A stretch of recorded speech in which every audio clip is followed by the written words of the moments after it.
आप वह बन सकते हैं जो बनने के बारे में सोचते हैं।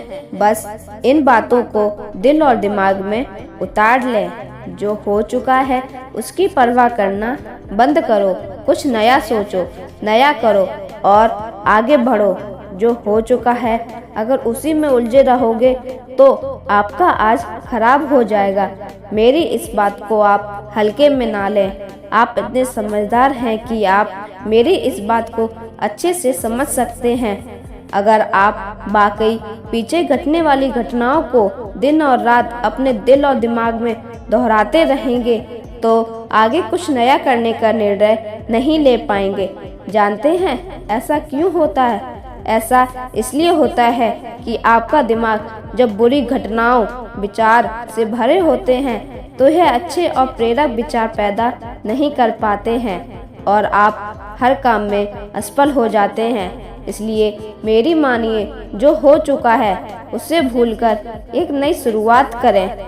मान लीजिए एक कमरे में किताबों को एक विशाल ढेर लगा दिया जाए और आपको एक विशेष किताब का नाम बताया जाए और उस किताब को उस कमरे में लगे विशाल ढेर में से ढूंढकर लाने को कहा जाए तो आपको कितना समय लगेगा?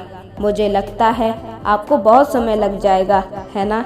लेकिन उन्हीं किताबों को करीने से बुक शेल्फ में रख दिया जाए तो आपको उस विशेष नाम वाली किताब को ढूंढने में बहुत ही कम समय लगेगा।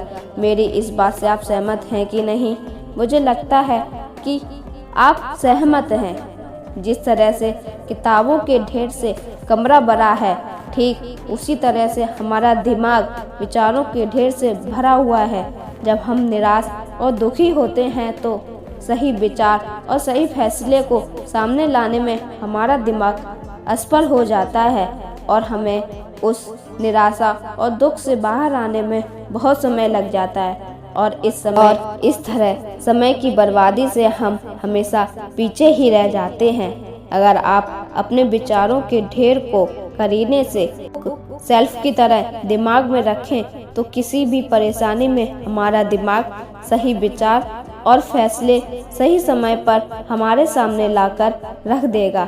ऐसे करने का सिर्फ एक तरीका है, बस आप हर सुबह मेडिटेशन करना शुरू करो, क्योंकि मेडिटेशन में वह पावर है जो आपको अंदर से कुछ कर गुजरने की ताकत देती है। आपके दिमाग में चलने वाले उथल पुथल को शांत करती है और सही रास्ता दिखाती है और सही निर्णय लेने की क्षमता पैदा करती है। आपको जागना होगा और इस भ्रम को मिटाना होगा कि तुम कमजोर हो, तुम कभी न मरने वाली आत्मा हो। तत्व तुम्हारा सेवक है, तुम तत्व के सेवक नहीं हो। यदि आपकी परिस्थितियों पर अच्छी पकड़ है तो जहर उगलने वाला भी आपका कुछ नहीं बिगाड़ सकता।